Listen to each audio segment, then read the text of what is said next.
Vamos a compartir pantalla y vamos a hacerlo de Epidat antes que nos eche de vuelta.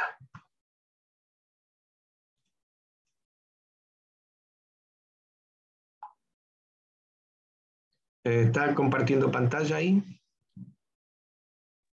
Sí. Sí. Perfecto. Entonces creo que esta cuál es.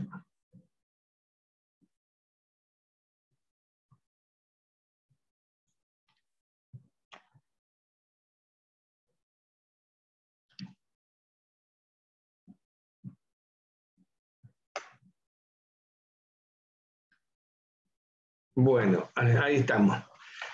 Bueno, Epidat ustedes tienen por ahí donde bajarlo. Epidat tiene dos versiones, una la antigua, que tiene todo lo que vamos a ver ahora, es súper sencilla, y después hay un Epidat nuevo, que si van ahí, está todo en el mismo link. No tiene todo, o sea, todo lo que está en este primero no está en el segundo. Y el segundo lo que sí tiene, por eso ahora no lo vamos a usar, pero sépanlo por lo menos, tiene algunas opciones de análisis multivariado. Entonces es interesante porque si bien es sencillo, tiene alguna opción de hacer un tipo de análisis que si uno quiere probar a ver qué le da, lo puede hacer con ese Epidat, porque bueno, la ventaja de esto es que es gratuito, obviamente. ¿Por qué uso Epidat yo? Porque es fácil, es sencillo, es gratuito, y para las cuestiones elementales que uno hace, las básicas, si uno quiere hacer un análisis primario de los datos que tiene, entonces Epidat es muy fácil de manejar. Otros manejan EpiInfo.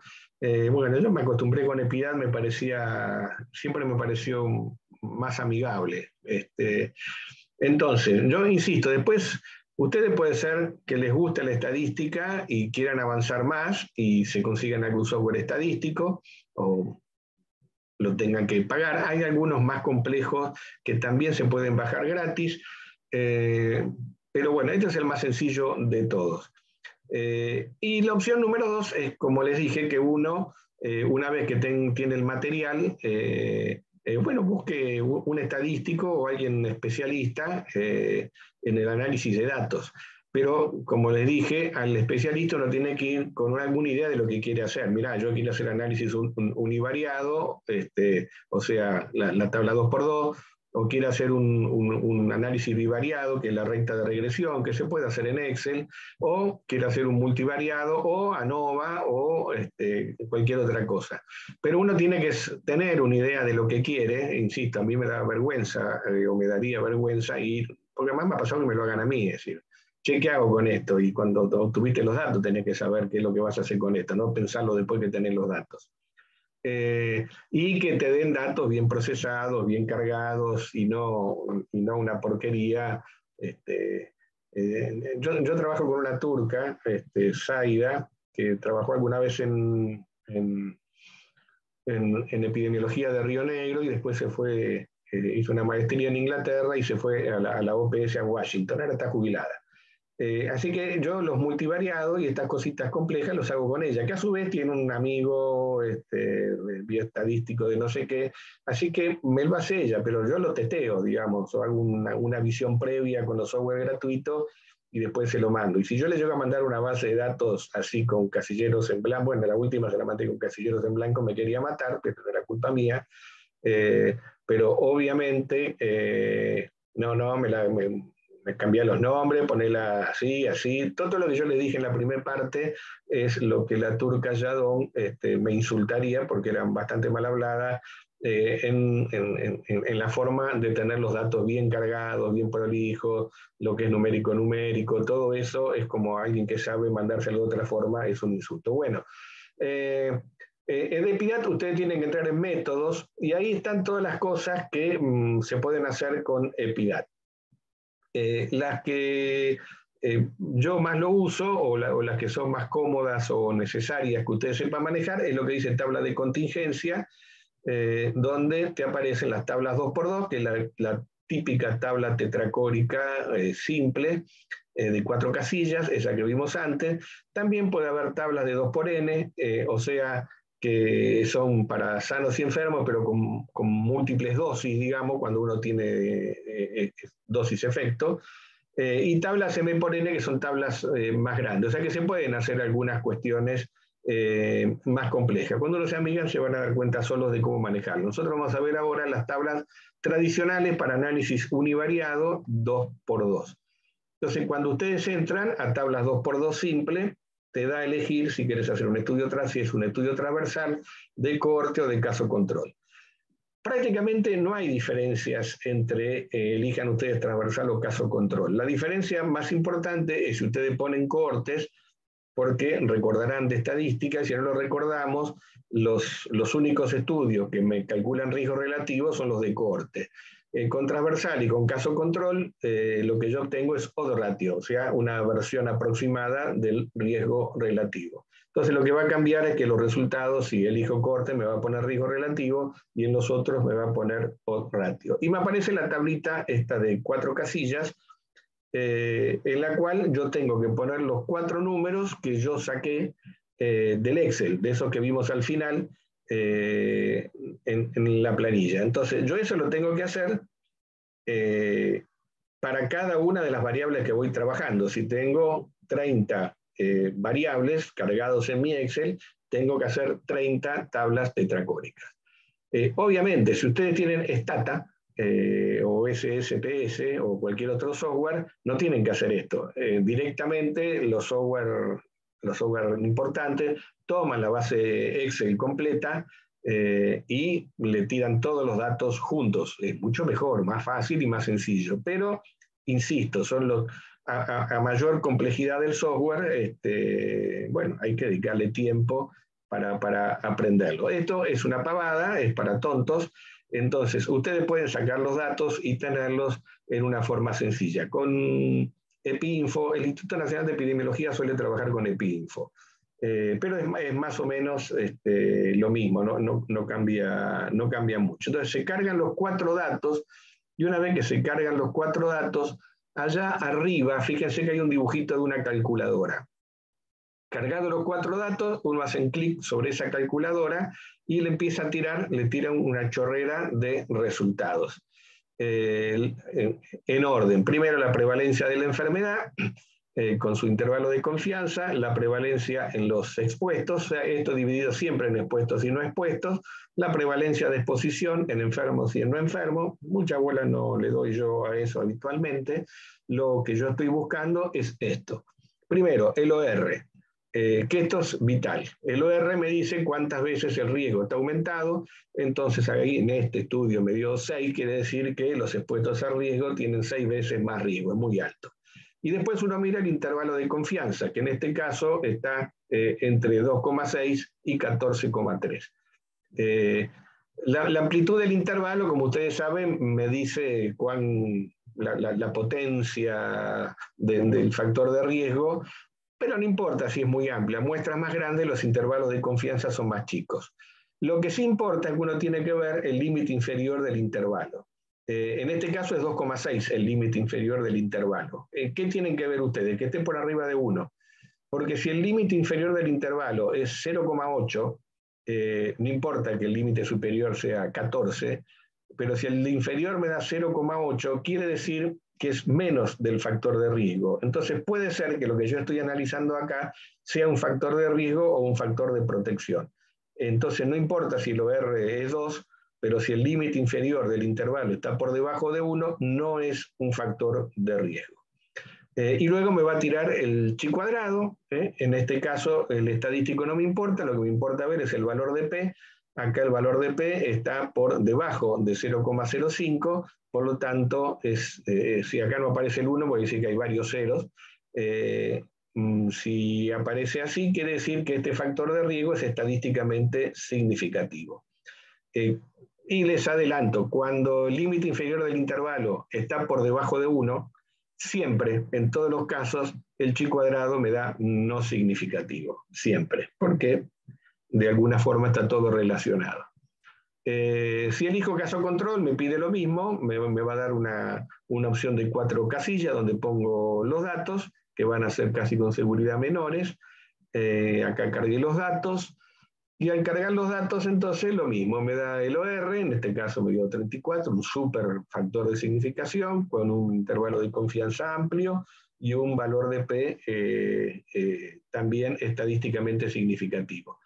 Yo cuando tengo estos datos, después la forma de presentarlos es hacer una tabla en la cual, que se hace en Word habitualmente, se puede hacer en Excel, en la cual yo ordene de mayor a menor en función de los OR. Entonces, factor de riesgo, si este que estoy analizando con 34 es, no sé, tocar perros, en primer lugar va a tocar perros OR 34. En segundo lugar, el factor de riesgo supone anterior, que era, no sé, tomar agua potable, agua no potable, me dio 6. Y así sucesivamente de mayor a menor. Cuando se va al análisis multivariado, en el análisis multivariado se los adelanto, esto entran todos los que son estadísticamente significativos y también aquellos que son no significativos, pero tienen valores de P no muy ridículos. O sea, si mi límite es 0.05, puedo llegar a meter en el multivariado de 0.02. De todo lo que estén a partir de allí, los incorporo, o hasta allí, mejor dicho, los incorporo al análisis multivariado. Nada, esto. Entonces, esto lo hago factor de riesgo por factor de riesgo y obtengo entonces esto es lo mismo, el corregido de yates. Bueno, acá tengo uno, por eso lo puse, que me dio 0.051. O sea que esto es estadísticamente no significativo. Y acá donde yo siempre digo, ¿no?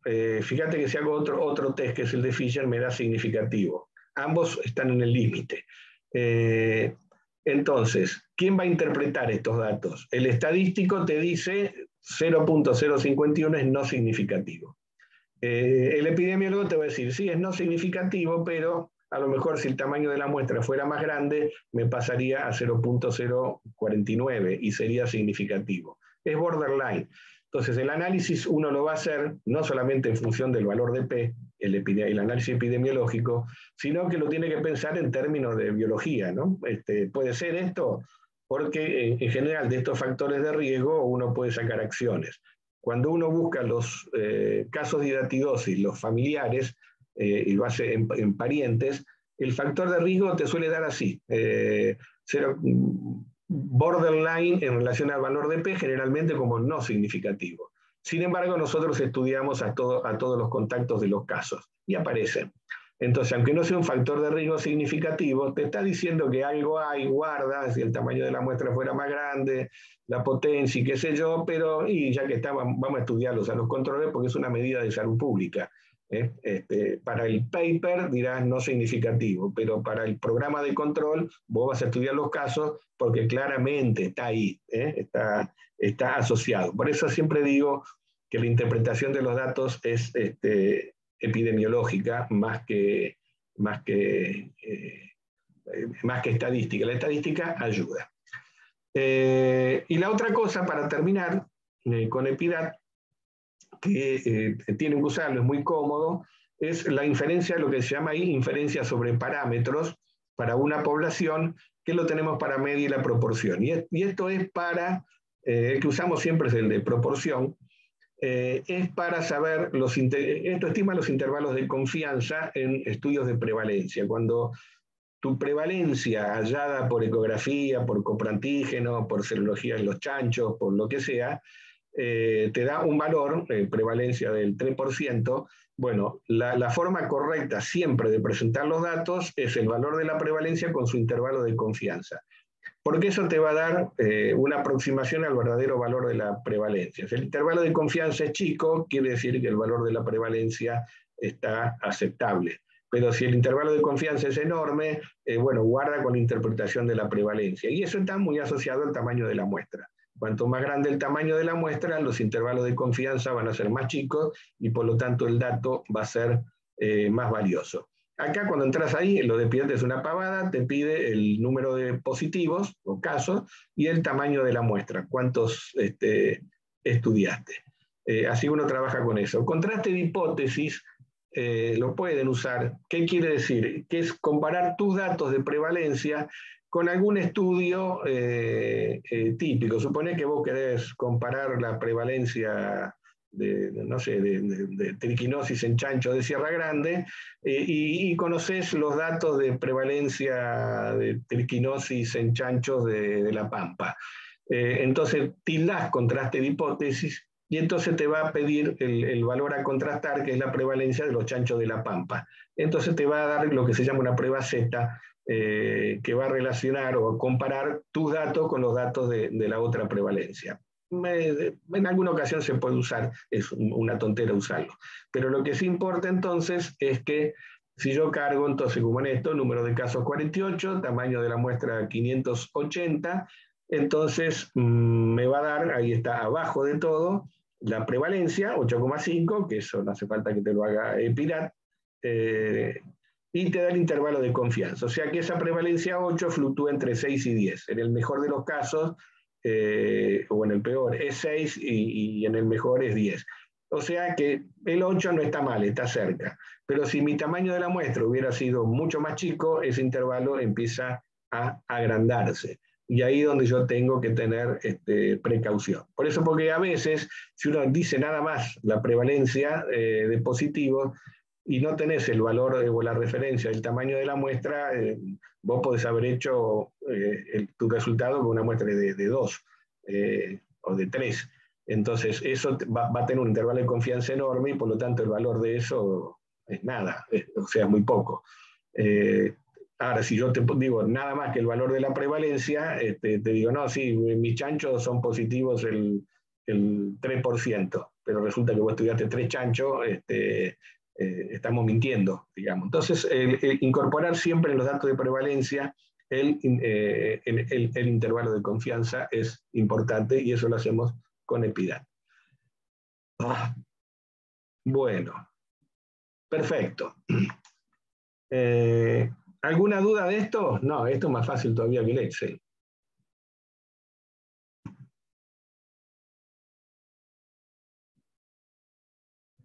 ¿Chicas? No, yo me había metido en el otro Epidat, en el de 4.2, y no lo podía entender de ninguna forma. No, claro. En realidad tiene una lógica totalmente distinta, porque en primer lugar no hace esto, no hace tablas 2x2, por ejemplo. Y el Epidat 4 sí está más asociado a los software estadísticos modernos, a los paquetes estadísticos, y es que toman directamente la base de datos. Entonces, tu Excel, vos lo que cargas en el Epidat 4. No sé cuánto, es toda la hoja de cálculo. Por eso se puede hacer multivariado con eso. Los software modernos, Stata y todos esos, toman directamente la hoja de cálculo y hacen todas las cuentas adentro de la hoja de cálculo. Entonces, por eso yo hago que no hay que chupar toda la hoja. Chupar toda la hoja es mejor, obviamente, te da mucha más, de alguna forma es más fácil o más completo, pero bueno, la verdad es que yo siempre digo esto paso a paso. Aprender a manejar Excel, fantástico. Después de manejar Excel, entonces, bueno, Epidat lo tenés a mano, igual que Pinfo, y te resuelve una cantidad de problemas. Si a uno le interesa, le gusta y quiere profundizar un poco, este otro Epidat, Minitab, y hay algún otro que ahora no me sale el nombre, Infostata, creo que es el otro. Infostata es gratis, hay una versión gratis. Hace muchas otras cosas, pero hay que meterse, laburar, practicarlo, digamos, más. Que eso va a depender de las ganas. Viste que la estadística en general a nosotros nos da alergia, no somos muy amigos de la estadística, pero al menos digo dos cosas. La cosa más importante es, bueno, ustedes con esto van a aprender a hacer algunas cosas básicas, por lo menos a hacer una base de datos. Primero, a saber que hay que tomar bien los datos en el campo. Segundo, que hay que cargar bien los datos en el Excel y que la planilla Excel después uno la puede mejorar y tener una base de datos aceptable y que la puedas trabajar después con alguien que sepa. En segundo lugar, vos ya sabés que algunas cuentas mínimas, como hacer un chi cuadrado, el test de Student lo haces con Excel directamente. Lo podés hacer si querés tener una idea. Regresión te la hace Excel, si vos haces el gráfico te tira la línea de tendencia. O sea, hay 3 o 4 cositas básicas de estadística que si vos tenés todas las muestras de los chanchos de Sierra Grande, bueno, podés hacer un procesado y un análisis más o menos completo de lo que hay. Acá esta base de datos que tiene factores de riesgo, pero ustedes vieron o trabajamos mucho en la base de vacuna, esa que se usó durante 12 años, bueno, que había uno igual en Sierra Grande, la historia clínica de todos los productores de esa zona, y vos podés evaluar cómo evoluciona la enfermedad. Y la cosa final es que, bueno, a usted puede ser que les interese procesar estadística, insisto, yo la odio, pero como me dediqué a hacer epidemiología tenía que manejarla, entonces la odio en el sentido que no me es fácil. Pero bueno, me metí porque si querés hacer epidemiología más o menos tenés que manejarla. Pero después uno trabaja con gente, esto no se hace solo, se hace con equipos. Y la tercera cosa es que uno, si quiere estar actualizado, tiene que leer literatura científica. Yo una vez, que no sé si lo dije o no, ya los viejos decimos siempre lo mismo, le di un curso a médicos de epidemiología. Y en una de las clases le traje papers eran de maternidad e infancia, de pediatría, donde había análisis multivariados y valores de P, la parte de resultados. Se los di para que lo lean y me lo expliquen, y no había uno que lo pudiera leer. O sea, podían leer las conclusiones, obviamente, la introducción, pero nadie tenía la más remota idea de los factores de riesgo que se estaban analizando, ni de la interpretación. Entonces, uno que espera, que al menos ustedes leen un paper y te dicen, test de Kolmogorov-Smirnov dio 0.04, sí que es Kolmogorov-Smirnov, no importa, pero sabés que si dio 0.04, cualquier test es diferencia significativa, porque no está solamente el chi cuadrado, hay 800 y cada uno quiere usar, pero los niveles de corte con 0.05 se aplican a todos. Entonces, si alguien te dice, hice un análisis multivariado, porque hoy día todos los papers hacen análisis multivariados, porque si no haces un multivariado no vale, desde que... entonces, por lo menos que vos entiendas lo que hizo, que ya no es cuál es la diferencia entre el univariado y el multivariado. El univariado mira esa variable, la diferencia entre exposición al riesgo y no exposición.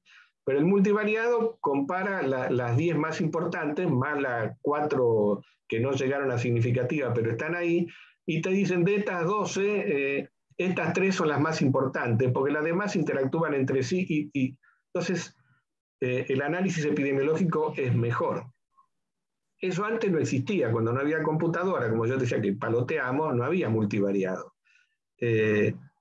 Todos los papers en zoonosis en Sudamérica tenían como autor a Marcheschi. Marcheschi era el estadístico del Centro Panamericano de Zoonosis. Era el único que hacía todo a mano. Después no había otro. Entonces, si vos querías procesar datos de una forma más o menos interesante, lo llamabas a Marcheschi y Marcheschi aparecía de autor del trabajo. Hoy día, con la computadora, entonces, obviamente, cualquier Gardel se aprende a manejar el software. Hay multiplicidad de cosas, vos lees paper que no saben ni lo que hicieron, de dónde lo sacaron, pero uno puede interpretar los resultados. Multivariado hoy día, cualquier análisis de riesgo, si no incluye un multivariado, es como andate, no va. Pero lo que yo digo, tiene que saber interpretar lo que se hizo, no digo hacerlo. Entonces, con esto, bueno, si ustedes están en su oficina trabajando, este tipo de análisis lo pueden hacer en la cosa de todos los días, si quieren probar algo o mirar algo. Después, para mayores complejidades, o se perfeccionan o buscan a alguien, porque en realidad hay una gran cantidad de gente hoy día que es especialista en estas cosas, en análisis de datos, en análisis epidemiológico y análisis estadístico, y con el cual pueden trabajar. Es cuestión de, como yo trabajo con Zaida, de encontrar a alguien con quien trabajar. Pero insisto, tiene que ir y decirle, mira, quiero un multivariado, y acá está una base de datos bien hecha, y no decir, che, ¿qué hago con esto? Que es lamentablemente extraordinariamente común. Bueno, gente, no sé si tienen algo más. díganme. Por ahora, para arrancar, andamos bien. Bueno, sí, llámenme, cualquier cosa me escriben, me llaman, no hay, no hay problema. No tengo... Trataremos de que no sea temprano. no, yo me río. En realidad,